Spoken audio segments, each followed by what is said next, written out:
नमस्कार, आप देख रहे हैं इंडिया टीवी। आपके साथ मैं हूं मीनाक्षी जोशी और अब वक्त हो गया है मुकाबला का।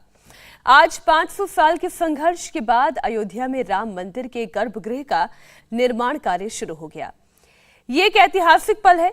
उत्तर प्रदेश के मुख्यमंत्री योगी आदित्यनाथ ने राम मंदिर के गर्भगृह का पहला पत्थर रखा। वैदिक मंत्रोच्चारण के बीच योगी ने विधिवत तरीके से पूजा की। इसके बाद पहली शिला रखी गई और इसके साथ ही 29 मई से शुरू हुआ सर्वदेव अनुष्ठान का भी समापन हो गया। योगी आदित्यनाथ ने कहा कि साल 2023 तक गर्भगृह, 2024 तक मंदिर निर्माण और 2025 तक मंदिर परिसर में मुख्य निर्माण पूरा कर लिया जाएगा। सीएम योगी ने शिला रखने के बाद कहा कि वो दिन दूर नहीं जब राम मंदिर दुनिया में आस्था का प्रतीक बनेगा और राम जन्मभूमि मंदिर भारत का राष्ट्र मंदिर होगा। अब मंदिर निर्माण का कार्य द्रुत गति से आगे बढ़ेगा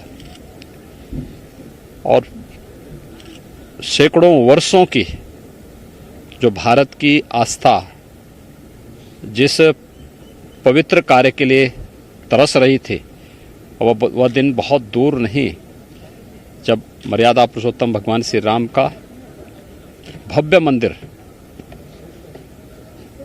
अयोध्या धाम में बनकर के देश और दुनिया के सभी सनातन हिंदू धर्मावलंबियों की आस्था का प्रतीक तो बनेगा ही।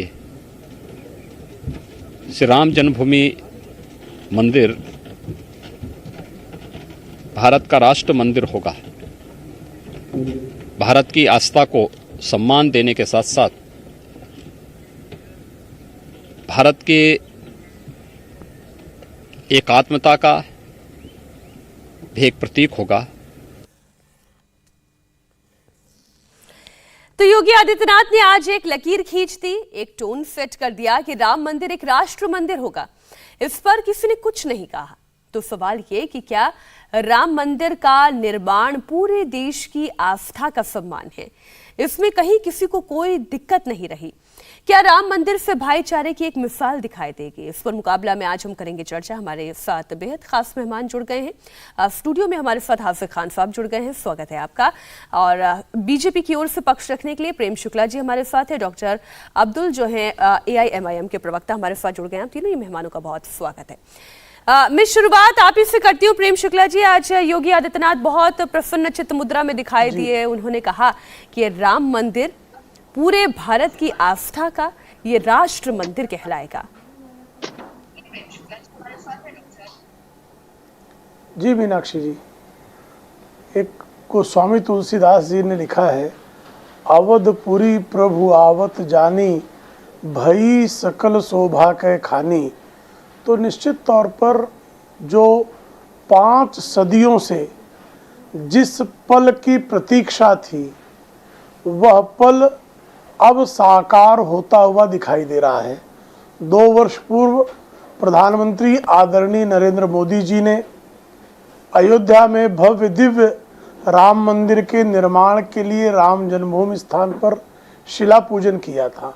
आज उसके गर्भगृह के लिए प्रथम शिलान्यास आदरणीय योगी आदित्यनाथ जी के शुभ कर कमलों द्वारा हुआ है। यह निश्चित तौर पर जो परिकल्पना हमारे स्वतंत्रता संग्राम के समय पूज्य महात्मा गांधी कर रहे थे कि इस देश में राम राज्य संस्थापित किया जाएगा, जो राम इस समग्र मानवता के प्रतिनिधि पुरुष हैं, जो राम समग्र भारत के सांस्कृतिक पुनरुत्थान के सबसे बड़े आदर्श हैं, उन प्रभु रामचंद्र जी के जन्म स्थान पर भव्य दिव्य राम मंदिर का निर्माण निश्चित तौर पर इस देश के राष्ट्र निर्माण की प्रक्रिया का पुनर्प्रारंभ है और वह प्रक्रिया सबके सामने साफ तौर पर दिखाई दे रही है।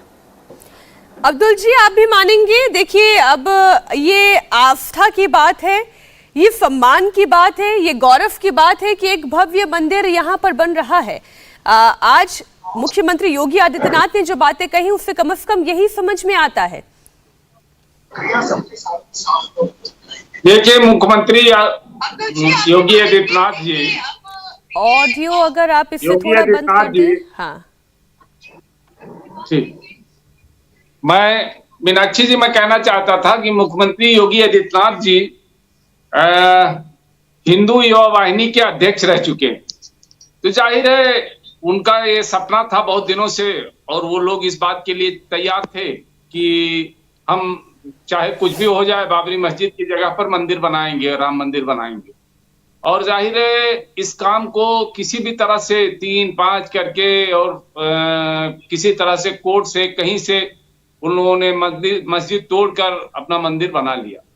लेकिन जहां तक हमारा सवाल है, हमारा तो ईमान है कि जहां मस्जिद बाबरी मस्जिद थी वहीं मस्जिद रहेगी, और वहीं रहेगी, और वही आइंदा आने वाले दिनों में भी डॉक्टर अब्दुल, रहेगी। ये सुप्रीम कोर्ट से आया गया निर्णय था, इसमें सरकार की अपनी निजी तौर पर भूमिका यही थी कि निष्पक्ष रूप से ये केस चलता रहा।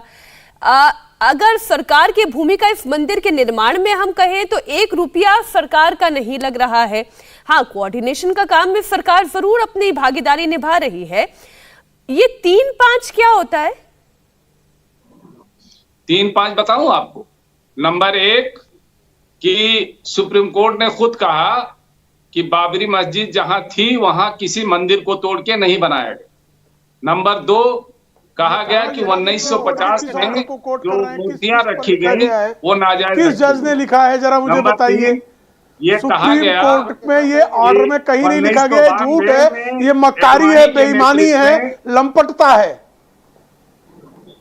ये लंपटता है मुस्लिम पक्ष की, बाबरवादियों की, औरंगजेब के अवैध औलादों की, ये लंपटता है। जाके पढ़ लो उस बात को। कहीं नहीं कहा है, आप मुझे दिखा दीजिए कहाँ कहा है। मुझे सुप्रीम कोर्ट के किस पन्ने पर, किस परिच्छेद में, किस पंक्ति में कहा है, मुझे बता दीजिए। डॉक्टर अब्दुल मन्नान, तुम्हें कुरान शरीफ की कसम, मुझे वो पन्ना दिखा दीजिए। तुम्हें कुरान शरीफ की कसम, मुझे वो पन्ना दिखाइए जहां सुप्रीम कोर्ट ने ऑर्डर लिखा है, वो परिच्छेद दिखाइए, वो पंक्ति दिखाइए, और झूठ बोलना बंद कीजिए, यजीदियत बंद कीजिए। बाबर की अवैध औलादें छाती पीटती रहेगी, भव्य राम मंदिर का निर्माण हो रहा है, वहाँ राम ही पूजे जाएंगे, बाबरवादी जूते खाएंगे। ये बताओ, ये सुप्रीम कोर्ट ने अपने फैसले में लिखा है। नहीं, देखिए मैं डॉक्टर अब्दुल जी, मैं थोड़ा सा चर्चा को आगे बढ़ाती हूँ। प्रेम शुक्ला जी, मैं इस चर्चा को थोड़ा आगे बढ़ाती हूँ। आपने आपत्ति जाहिर की। विनोद बंसल जी, देखिए मंदिर तो बन रहा है, भव्य तरीके से बन रहा है, सुप्रीम कोर्ट के आदेश के बाद बन रहा है, लेकिन इसके बावजूद अभी भी कुछ लोग हैं जो ये कह रहे हैं कि मस्जिद थी और रहेगी। ये बात हालांकि मेरे समझ से परे है, अब मस्जिद कहाँ है वहां पर और वो कैसे रहेगी, लेकिन फिर भी ये अब्दुल जी का मत है। ये ये इनकी बौखलाहट है। ये अभी भी ये भारत के धरातल से जुड़े नहीं है। अभी भी ये बाबर के साथ रहना चाहते हैं। बाबर मर गया, उसकी कब्र पर अफगानिस्तान के अंदर, लेकिन ये बाबर एक एक करके विनोद बंसल बोल रहे हैं। मैं लौटूंगी अब्दुल जी आपके पास। विनोद जी, आपका नाम विनोद बंसल नहीं है भैया। देखिए, बात यह है कि ये जो सोच है इनकी, जो बाबरी सोच है, बाबर के साथ जो है ना बाबरी चली गई, लेकिन इसके बावजूद भी बाबरवादी सोच नहीं गई। ये बड़ा दुर्भाग्यपूर्ण बात है। आज इस समय बड़ी खुशी का मौसम है। मैं बेसिकली कोई इसमें कोई वाद विवाद में नहीं पड़ना चाहता मीनाक्षी जी। आज बड़ी खुशी का समय है और मैं इन सबको बधाई दूंगा। कम से कम आज राम की जीत हुई है, आज रामत्व जीता है, आज भगवान राम का जो आदर्श है वो उसकी आधारशिला रखी गई है। आज भारत के अंदर जो है रामत्व के लिए एक काम शुरू हुआ है, और वो भी पूज्य श्री योगी आदित्यनाथ जी के श्री कमलों के कर कमलों के द्वारा। आप देखिए कि उन्होंने, उनकी 3 पीढ़ियों ने इस राम जन्मभूमि के आंदोलन के लिए खपा दी। योगी आदित्यनाथ जी के गुरुजी और गुरुजी के भी गुरुजी पूजनीय अशोक सिंघल जी, पूजनीय रामचंद्र परमहंस दास जी, ऐसे असंख्य जो है बलिदानी, लाखों बलिदानियों ने इसमें बलिदान दिया और असंख्य लोगों ने इसमें अपने जो योगदान दिया। 70 वर्षों की कानूनी लड़ाई जीतने के बाद में ये सर्वसम्मति से निर्णय हुआ, लेकिन इसके बावजूद भी अभी उनको पछ नहीं रहा। खैर, जिनकी सोच वैसी है, प्रभु ने कहा है जिसकी रही भावना वैसी, प्रभु मूरत देखी तिन तैसी। ये नेगेटिविटी से बाहर नहीं जाएंगे। लेकिन मीनाक्षी जी, देश आगे बढ़ चुका है और देश प्रगति के पथ पर है। देश रामत्व की तरफ जा रहा है। राम के आदर्शों को, मर्यादा पुरुषोत्तम के आदर्शों को जन जन तक, घर घर तक और विश्व के कोने कोने में ले जाने का संकल्प विश्व हिंदू परिषद ने किया है और हम इसको लेके जाएंगे। और आज देखिए, एक बड़ा शुभ घड़ी है इस घड़ी का जो है ना इंतजार इनको भी होना चाहिए, क्योंकि बाबर इनका पूर्वज नहीं है, ये इस बात को पता है इनको। राम इनके पूर्वज हैं और राम के साथ रहने में इनकी भलाई ठीक है। अन्यथा तो देखिए बात यह है कि जो जैसे बाबर गया वैसे ही इनको जाना पड़ेगा, सीधी सी बात है। ठीक है, ठीक है, ठीक है। हाफिज खान साहब, आपने जितनी बार भी बात कही है, आपने बड़ी समरसता की बात कही है। आज के वक्त में जब इतना पुनीत कार्य हुआ, इतना शुभ कार्य हुआ, और ऐसा नहीं है कि केवल एक पक्ष को मद्देनजर रखते हुए मैं ये बात कह रही हूं, कई मुस्लिम भाइयों से मैं ये सुनते आ रही हूं कि एक विवाद खत्म हो गया, संवैधानिक दृष्टि से ये खत्म हुआ, और आज वहां पर भव्य राम मंदिर का अगर निर्माण हो रहा है तो इसमें हमें भी खुशी है, क्योंकि केवल मंदिर का निर्माण नहीं, पूरे उस इलाके का निर्माण हो रहा है। टूरिज्म आएगा, रोजगार बढ़ेगा और बहुत सारे अवसर खुलेंगे। इसके बावजूद भी इतनी नकारात्मकता। देखिए मैडम, बात यह है कि जब सुप्रीम कोर्ट का राम फैसला मंदिर नहीं आया, बल्कि राष्ट्र मंदिर बोला है उन्होंने, जब सुप्रीम कोर्ट का फैसला आया, सुप्रीम कोर्ट के फैसले को हिंदुस्तान के हिंदू मुसलमान सारों ने माना। इसमें ऐसा कहीं नहीं है कि मुसलमानों ने उसका विरोध किया था। बात यह है कि बाबरी मस्जिद, लेकिन आज डॉक्टर अब्दुल कह रहे हैं ना, आपके सामने कह रहे हैं, वो ये कह रहे हैं मस्जिद थी, रहेगी। ये देखिए वो आस्था की बात है जी, जैसे कि इनकी आस्था थी, पिछले 500 साल से ये कहते हैं कि हमारी आस्था थी और वहाँ राम जी थे, उनका जन्म हुआ था। मैं कह रहा हूँ कि एक डायरेक्टर थे आनंद जी, उन्होंने फिल्म बनाई थी राम के ऊपर, तो जब अयोध्या गए थे, मैं बार बार इसको कई बार दोहरा चुका हूँ, तो जब राम के ऊपर उन्होंने रिसर्च की तो अयोध्या के अंदर 50 राम के मंदिर मिले, और हर मंदिर का पुजारी ये कह रहा था कि राम की यहाँ ही जन्म हुआ।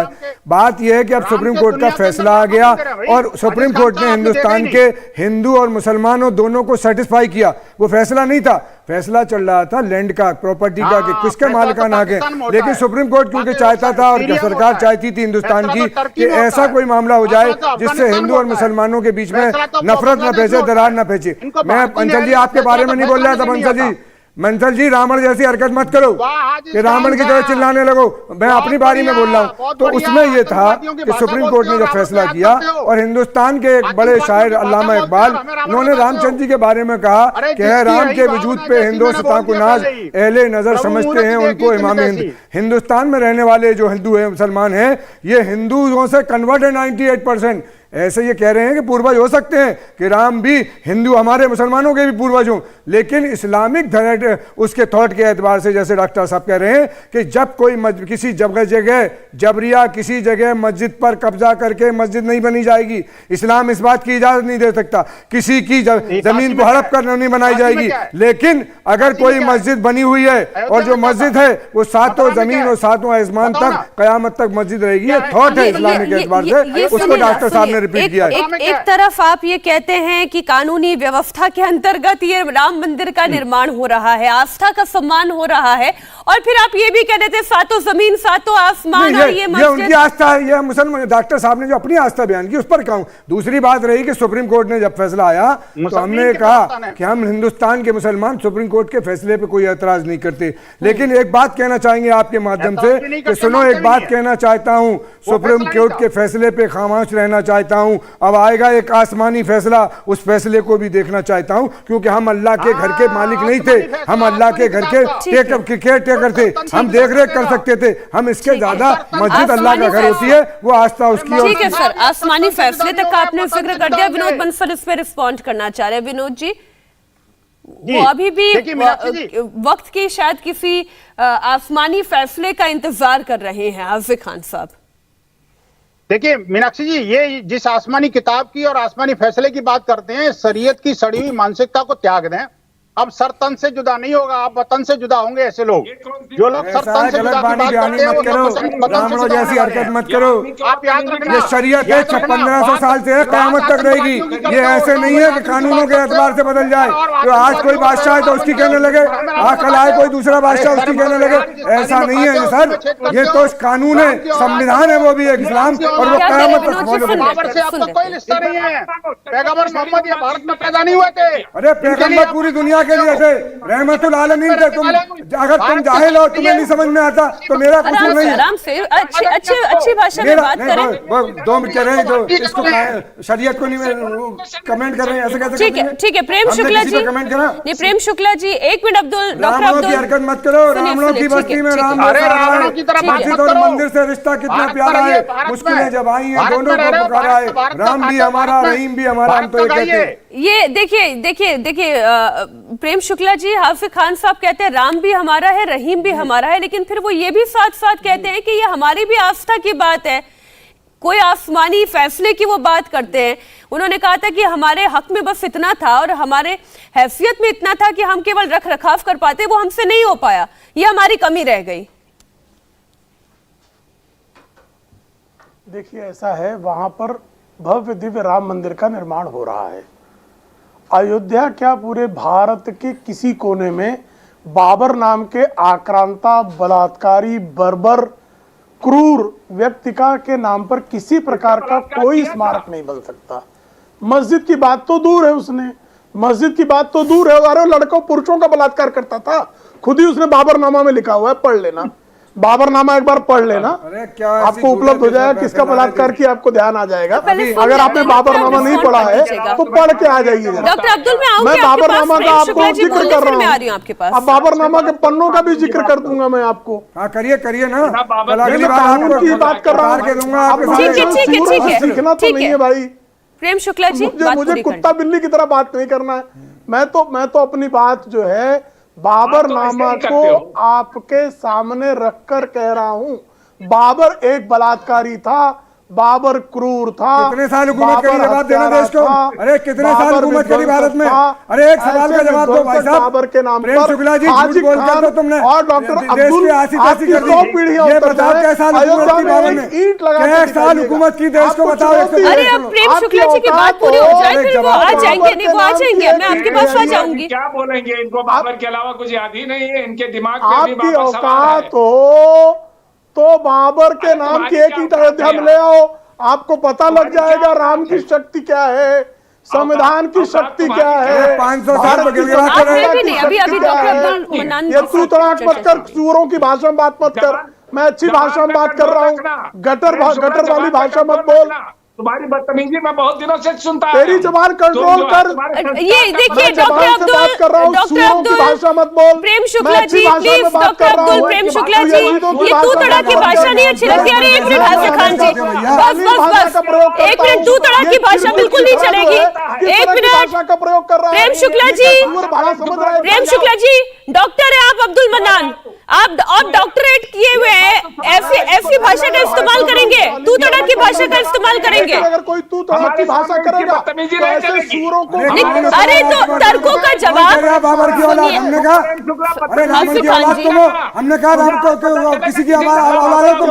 हाफिज खान जी शांत हो जाए, 2 मिनट शांत हो जाए, 2 मिनट शांत हो जाए। बाबर की औलाद नहीं, आप भी कोई कम नहीं है, आपने भी बराबर आग लगाई है, सभी बराबर तरीके से बोल रहे हैं। मैं इसलिए एक रिक्वेस्ट करूंगी, Prem Shukla ji please, doctor Abdul Mannan please, मैं निवेदन कर रही हूँ आप लोगों से, थोड़ा सा लिहाज करें, दर्शक आपको सुन रहे हैं, थोड़ा सा लिहाज करें, भाषा की मर्यादा को समझें। दर्शक आपको सुन रहे हैं, अपनी अपनी पॉलिटिकल पार्टियों के प्रवक्ता हैं, क्या मैसेज जाएगा? बात करने का सलीका नहीं आता, बदतमीजी नहीं करना, मैं बता रहा हूँ प्रेम शुक्ला। अरे अब्दुल मन्नान जी, कान में आवाज पड़नी बंद हो गई है क्या? चिल्ला मत। मन्नान साहब, कान में आवाज पड़नी मेरी बंद हो गई है क्या? तू तड़क की भाषा कोई नहीं करेगा यहाँ पर, कोई नहीं, मतलब कोई नहीं करेगा, तू तड़क की भाषा कोई नहीं करेगा। आपको उनकी कोई बात पसंद नहीं आती, आप अपने समय पे जवाब दें। प्रेम शुक्ला जी प्लीज, तर्कों पे वापस से आते हैं, तर्कों पर हम वापस आते हैं। मैं समय नहीं बर्बाद करना चाह रही, तर्कों पर वापस आते हैं। बोलेगा तो उसको प्रत्युत्तर देने की क्षमता रखता हूं मैं, इसलिए आप सभी लोगों से निवेदन कर रही हूँ कि थोड़ा सा भाषा की मर्यादा को ध्यान में रखते हुए बात करें। और जब प्रेम शुक्ला जी बोले मन्नान साहब की आवाज ना है, मन्नान साहब बोले तो प्रेम शुक्ला जी की ना है। भारत के संविधान को चुनौती दे रहा है, हाँ। इसकी औकात इतनी कैसे हो जाती है? अगर इंडिया टीवी बैठ के वो कह रहा है कि सर्वोच्च न्यायालय को 3-5 करके, सर्वोच्च न्यायालय में कोई 3-5 करके निर्णय ला सकता है, फिर जो है कि वहां पर कयामत जो है वो मस्जिद रहेगी। औकात है इनकी एक ईंट जो है राम जन्मभूमि राम लला के जन्म स्थल पर एक ईंट किसी बाबरवादी की औकात हो लाकर रख के दिखाए, रख सकता है क्या? ठीक है, मैं यहीं पे इसी के साथ में एक छोटे से ब्रेक के लिए रुक रही हूँ और एक बार फिर से मैं ये रिक्वेस्ट करूंगी कि सब लोग अपनी अपनी भाषा का मर्यादा का ख्याल रखें। सब सम्मानित लोग हैं, अच्छी पॉलिटिकल पार्टीज के प्रवक्ता हैं, थोड़ा सा भाषा की मर्यादा का ख्याल रखें। और अब हमारे साथ महंत नवल किशोर दास जी भी स्टूडियो में मौजूद हैं। आप महामंडलेश्वर हैं। नवल किशोर दास जी, देखिए आज अगर मैं योगी आदित्यनाथ जी की भाषा में बोलूं कि बड़ा पुनीत कार्य हुआ है और उन्होंने कहा कि राम मंदिर राष्ट्र का मंदिर है, इसे गौरव का मंदिर नाम दिया गया, लेकिन अभी भी टीका टिप्पणी बंद नहीं हुई है विरोधियों की। देखिए, मर्यादा पुरुषोत्तम भगवान श्री राम, मानव मात्र का जीवन कैसा हो, उसकी वाणी कैसा हो, व्यवहार कैसा हो, उसका आचरण कैसा हो, इसके प्रतिबिंब हैं। और पूजा पद्धति से कोई व्यक्ति भले ही नकारे ऊपर से, पर मैं ऐसा कहता हूं कि प्रत्येक व्यक्ति में मानवता यदि प्रवेश करेगी, मानवता का है, देवत्व क्या है, तो उसे कहीं ना कहीं मर्यादा पुरुषोत्तम भगवान श्री राम का अनुकरण अनुसरण करना ही चाहिए और करना ही होगा। एक तीसरा, हमारे देश का कोई भी गौरव बढ़ाने वाला, कोई चाहे मंदिर हो चाहे कोई भवन हो, उसको कहना कहाँ बुरी बात है। मर्यादा पुरुषोत्तम भगवान श्री राम राष्ट्र पुरुष हैं, राष्ट्र के प्रेरक हैं। वो जहाँ उनका मंदिर बन रहा है वो राष्ट्र का गौरव नहीं है क्या? राष्ट्र का स्वाभिमान नहीं है क्या? इसमें क्या गलत कहा है? ये तो अच्छी बात कही है। हम तो व्यापकता कह रहे हैं कि केवल हमारे लिए नहीं, पूरे राष्ट्र के लिए वो प्रेरणा का स्रोत है, पूरे राष्ट्र के लिए गौरव का प्रतीक है। ये तो अच्छी बात है, क्योंकि हमारी सोच ही व्यापकता की है।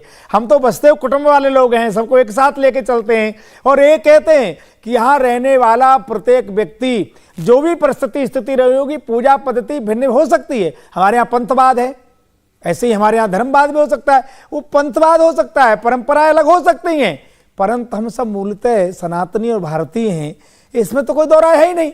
तो हम सबके लिए भगवान श्री राम स्वाभिमान का प्रतीक हैं, उनका पूरा चरित्र अनुकरणीय अनुसरण सबके लिए है। उसको कोई व्यक्ति हो, चाहे पूजा पद्धति कोई, चाहे हिंदू हो चाहे मुसलमान हो, कोई भी हो, मुझे तो नहीं लगता इसमें किसी को आपत्ति होना चाहिए। सबके लिए स्वाभिमान का विषय है। आपत्ति नहीं है, लेकिन फिर भी आपत्ति है, फिर भी कभी कभी आंखों में खटक जाती है कुछ बातें, तो बड़ी हैरानी होती है कि सब कुछ कानूनी पहलुओं से किया जा रहा है, इसके बावजूद आपत्ति क्या है? कुछ लोगों का स्वभाव है, कुछ लोगों का स्वभाव है, जो मैं चाहता हूं वही हो, तो कैसे हो सकता है?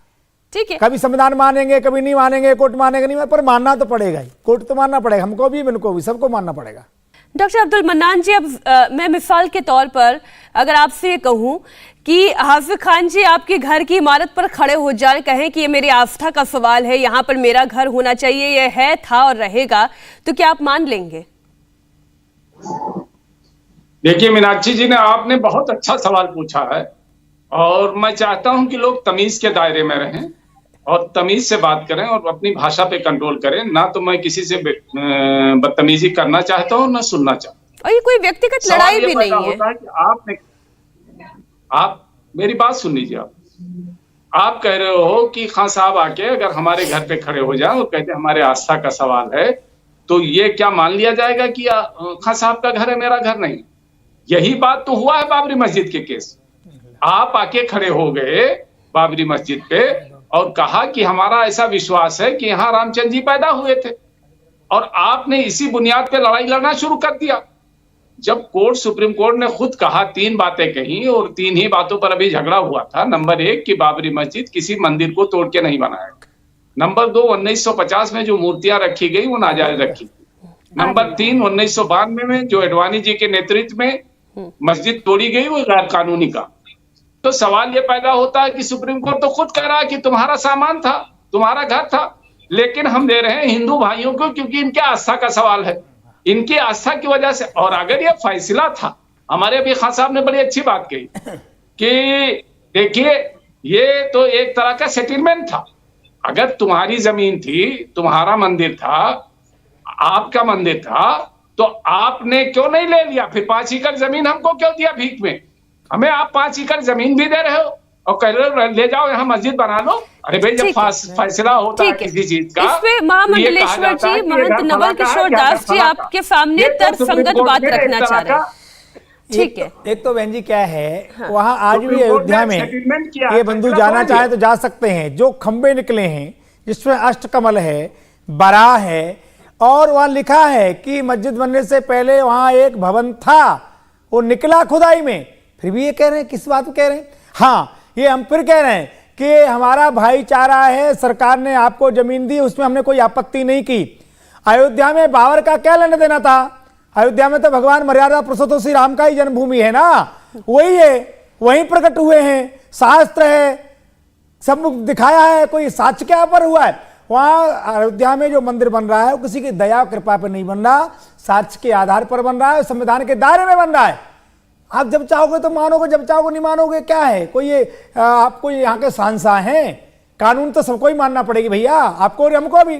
संविधान के दायरे में हो रहा है, मर्यादा पुरुषोत्तम भगवान राम वहीं प्रकट हुए और साक्ष्य के आधार पर। आप चलो ना, जहां मंदिर का निर्माण हो रहा है वहीं पर 100 से ज्यादा चक्र हैं, बराह की मूर्ति है, शंख है, चक्र है, स्वास्तिक है, वो सब बना है, अभी भी रखा हुआ है वहां पर, जाकर देख लो। ठीक है, उसके बाद गुमराह करेंगे आप। देखिए मैडम, बात यह है कि बाबरी मस्जिद की बात चलेगी तो इतिहास को टटोला जाएगा। मैं ये पूछना चाहता हूं कि हिंदुस्तान में जो हुक्मरान रहे मुसलमान, जिनके बारे में भाषाओं का गलत इस्तेमाल किया जाता है, मैं ये पूछना चाहता हूं उनके साथ मान सिंह जो सिपहसालार था अकबर का, वो हिंदू नहीं था? टोडामल हिंदू नहीं थे और जो उनके सलाहकार थे हिंदू नहीं थे? मैं ये पूछ रहा हूँ कि तुलसीदास अकबर के यहाँ आया जाया करते थे, जिन्होंने रामायण लिखी, क्या उन्होंने इस बाबरी मस्जिद के मामले का तस्करा नहीं किया कि यहाँ राम की यहाँ पैदाइश हुई है?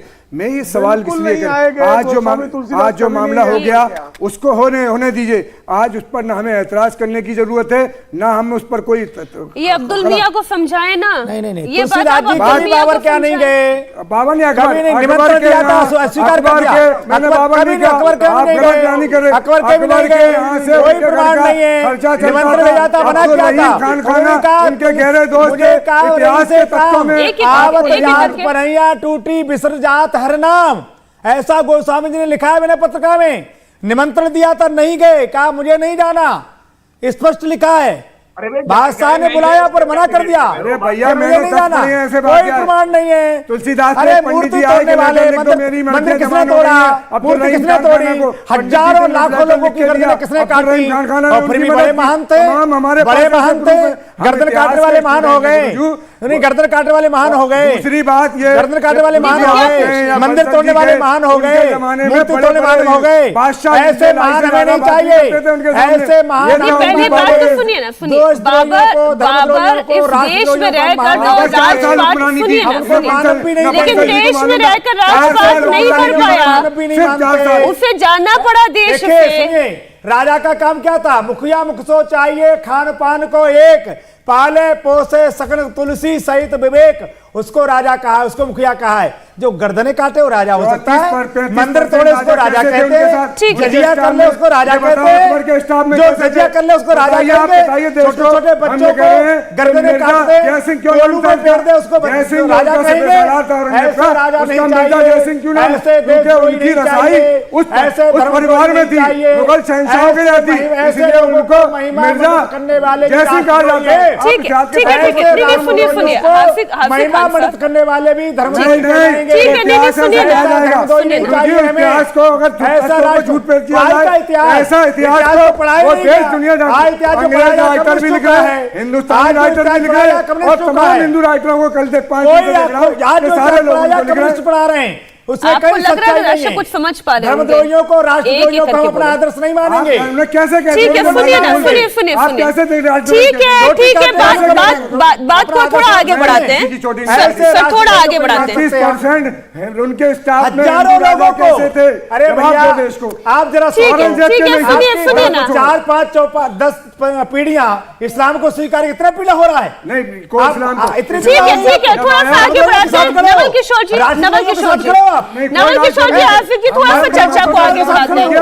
और आज ऐसे लोगों को मिनट में आ रहे, संकोच भी नहीं आता। अरे सुनिए ना हाफिज साहब, सुनिए, संकोच भी नहीं आता। अरे नवल किशोर जी, एक मिनट हाफिज खान साहब, नवल किशोर जी 1 मिनट। मैं ये कह रही हूँ अब्दुल मन्नान जी, इस बात को लेकर विचलित होना ही क्यों? अगर किसी शहंशाह ने अपनी हुकूमत को फैलाने के लिए, बढ़ाने के लिए कत्ले आम किया, तो इससे आपको कोई परेशानी होनी ही नहीं चाहिए। आप उससे अपने आप को क्यों एसोसिएट करें, या हाफिज खान साहब क्यों एसोसिएट करें? औरंगजेब ने अगर कत्लेआम किया तो किया, ये उसके शासन का तरीका था, उससे आप क्यों विचलित हो? मैडम, राष्ट्र को बढ़ाने के लिए आज हमारे आरएसएस के चीफ कह रहे हैं कि हम 15 साल में अखंड भारत को अपने यहाँ मिलाएंगे। तो क्या वैसे मिल जाएगा अखंड भारत? अखंड भारत जैसे पाकिस्तान को जीत के नहीं लाएंगे, बांग्लादेश को जीत के नहीं लाएंगे, अफगानिस्तान को जीत के नहीं लाएंगे, तो कैसे हमारा अखंड भारत बन जाएगा? ऐसी राष्ट्र दो तरह की नहीं होगी, दुरंगी छोड़ एक रंग हो जा, सरासर मौन या कानून के संग है। अरे नहीं, नवल किशोर जी, एक मिनट, नवल किशोर जी प्लीज, एक मिनट, आपने सवाल सुना ही नहीं हाफिज खान साहब। मैं फिर आपसे दोहरा रही हूँ, औरंगजेब को बाबर को गाली पड़े तो उसे अब्दुल मन्नान जी को और हाफिज खान जी को विचलित होने की कतई जरूरत नहीं है। इसी बीच एक बड़ी खबर आ रही है, सुनिए, एक बड़ी खबर आ रही है। बीसीसीआई अध्यक्ष सौरव गांगुली ने एक सनसनीखेज बयान दिया है। सौरव गांगुली ने एक बहुत बड़ा और सनसनीखेज बयान दिया। सौरव गांगुली ने कहा, नई पारी शुरू कर रहा हूं। इस वक्त की बड़ी खबर बता दी, बीसीसीआई अध्यक्ष सौरव गांगुली का यह बड़ा बयान, मैं नई पारी शुरू कर रहा हूं। अब इस नई पारी का अर्थ क्या है? बीसीसीआई अध्यक्ष के तौर पर तो वो जिम्मेदारी निभा ही रहे हैं। अब नई पारी का अर्थ क्या, जरा सुन ले क्या। नई पारी शुरू कर रहा हूं, सौरव गांगुली ने बहुत बड़ा ऐलान किया है। बीसीसीआई अध्यक्ष का ये कहना, मुझे उम्मीद है कि मुझे लोगों का साथ मिलता रहेगा। इसका क्या अर्थ निकाला जाए? क्या उनके जीवन में कोई एक नया पड़ाव आने वाला है? क्या कोई सियासी पारी वो शुरू करने जा रहे हैं, या बतौर बीसीसीआई अध्यक्ष रहते हुए क्या कोई बड़ा और दूसरा काम करने वाले हैं? ये एक अहम सवाल है। मेरी नई पारी से बहुत लोगों को मदद होगी, इसका अर्थ क्या है? ये नई पारी क्या है? ये एक अहम सवाल। अब मेरा इरादा बहुत लोगों की मदद करने का है, इससे अर्थ तो यही लगाना चाहिए कि शायद वो कोई सियासी पारी शुरू करने वाले हैं। इस वक्त की बड़ी खबर, उन्होंने जो ट्वीट किया है, जो उनका स्टेटमेंट है, वो मैं आपके सामने पढ़ देती हूँ। 2022 marks the 30th year since the start of my journey with cricket in 1992। 1992 से उनका क्रिकेट करियर शुरू हुआ, वहां से इसका जिक्र करते हुए ये बात कह रहे हैं। आगे वो जो कह रहे हैं वो भी आपके सामने रख दूं। Since then, cricket has given me a lot. Most importantly, it has given me the support of all of you। वो ये कह रहे हैं, लोगों ने हमें अपना पूरा प्यार दिया, साथ दिया, और वो ये चाहते हैं कि आगे की यात्रा में भी वो लोगों का साथ, उनका प्यार पाएं। I am planning to start something that I feel will probably help a lot of people। वो कुछ नया सोच रहे हैं, आगे बढ़ने का सोच रहे हैं, एक नई पारी शुरुआत करने की कर रहे हैं। और अब ये नई पारी क्या कोई सियासी पारी है? क्योंकि वो कह रहे हैं एक साथ बहुत सारे लोगों को वो मदद पहुंचाना चाहते हैं। इसका अर्थ आखिर क्या निकलता है? हमारे सहयोगी समीप राजगुरु इस खबर पर जुड़ गए हैं। क्रिकेट की नब्ज तो आप टटोलते हैं, अब सौरव गांगुली की इस ट्वीट की नब्ज टटोल कर आप बताएं समीप, क्या क्रिकेट से पूरी तरीके से अपने आप को दरकिनार करने वाले हैं सौरव गांगुली?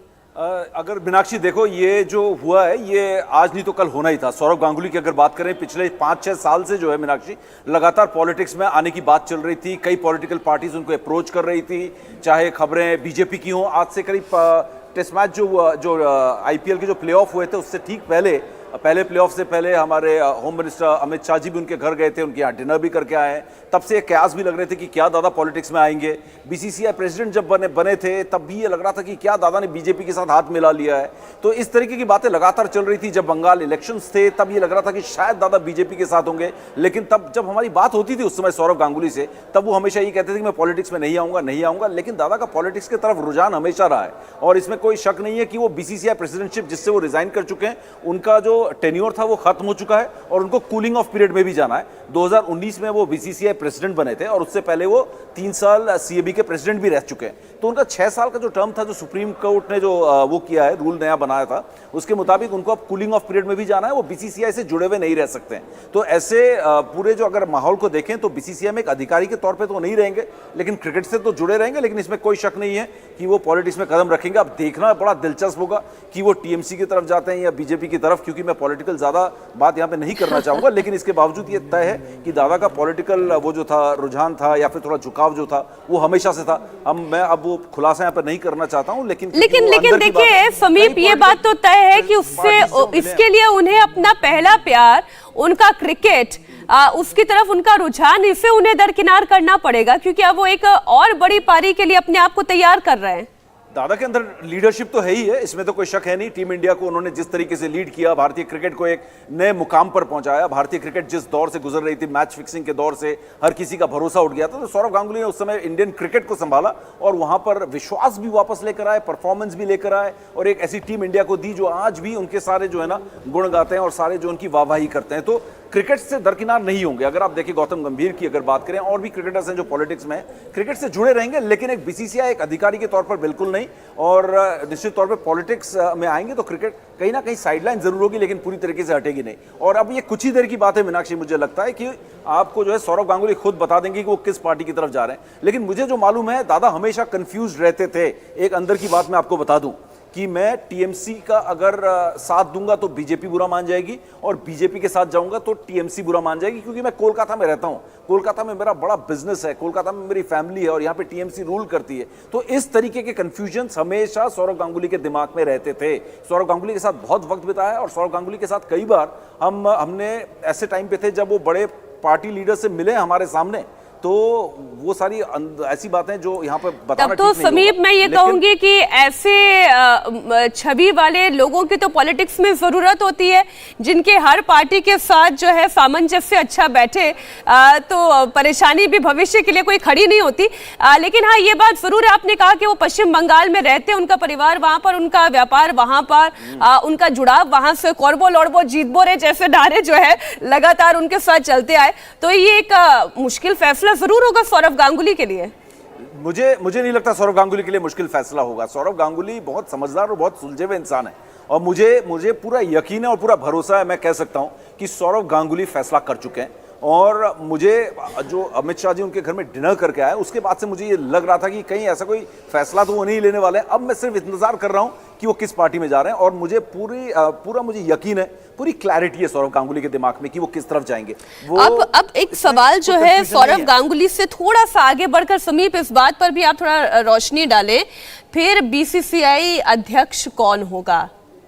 जी, बीसीसीआई अध्यक्ष के लिए 2-3 कैंडिडेट्स हैं जो दौड़ में हैं, और उनमें से एक ब्रजेश पटेल का भी नाम है, और इसके अलावा कुछ और एसोसिएशन के मेंबर्स हैं जो सीनियर मेंबर्स हैं, उनका भी नाम है। तो देखा जाए, और ये भी कहा जा रहा है कि शायद जय शाह जो हैं वो बीसीसीआई प्रेसिडेंट बन सकते हैं, जो सेक्रेटरी हैं इस वक्त, और इसके अलावा ब्रजेश पटेल दौड़ में है। तो ये 2 नाम तो फ्रंट रनर्स है ही है यहाँ पर, और देखना होगा इसके अलावा कौन जो है यहाँ पर बीसीसीआई प्रेसिडेंट की दौड़ में आगे आता है। लेकिन फिलहाल जो 2 नाम सामने आ रहे हैं, एक जय शाह खुद जो है सेक्रेटरी से प्रेसिडेंट, और दूसरे एक ब्रजेश पटेल का भी नाम है जो बीसीसीआई प्रेसिडेंट की दौड़ में। लेकिन वो ज्यादा मायने नहीं रखती है, क्योंकि यहाँ पर सौरव गांगुली ने जो बीसीसीआई का एक जो बुरा दौर गुजरा था, जब सुप्रीम कोर्ट की बॉडी उसको वो कर रही थी, चला रही थी, रन कर रही थी, विनोद राय रन कर रहे थे 3-4 साल, और बीसीसीआई अस्त व्यस्त हो रखी थी, वो संभाल दिया सौरव गांगुली और जय शाह और धूमल जो उनके जो ट्रेजरर हैं, जो उन्होंने मिलकर, अरुण धूमल। तो ये उस मुश्किल दौर से बीसीसीआई निकल चुकी है। अब बीसीसीआई प्रेसिडेंट जो भी आएगा उसके लिए ज्यादा मुश्किल काम नहीं बचा हुआ है। मुश्किल दौर तो एक बार फिर सौरव गांगुली ने निकाल दिया है,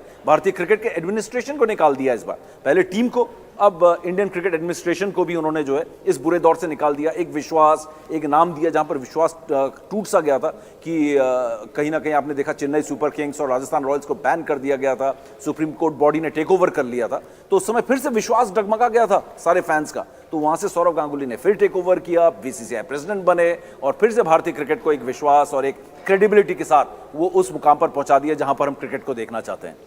तो जो कुछ नया करने जाने की बात हो रही है, इसमें अब बहुत ज्यादा शंका रहनी नहीं चाहिए, वो राजनीति में ही कदम रख रहे हैं। बहुत शुक्रिया समीप। हाँ, आप कुछ ऐड करना चाह रहे हैं? कुछ टाइम दीजिए, कुछ क्षणों में आपको ये भी हम बता देंगे इंडिया टीवी पर कि वो किस पार्टी की तरफ, किसके साथ जोड़ रहे हैं। वो हालिया मीटिंग की जो तस्वीरें आ रही हैं उससे भी कुछ क्लियर तो हो रहा है, लेकिन फिर भी जब तक ऑथेंटिक इंफॉर्मेशन आ नहीं जाती तब तक इसका खुलासा हम क्या करें।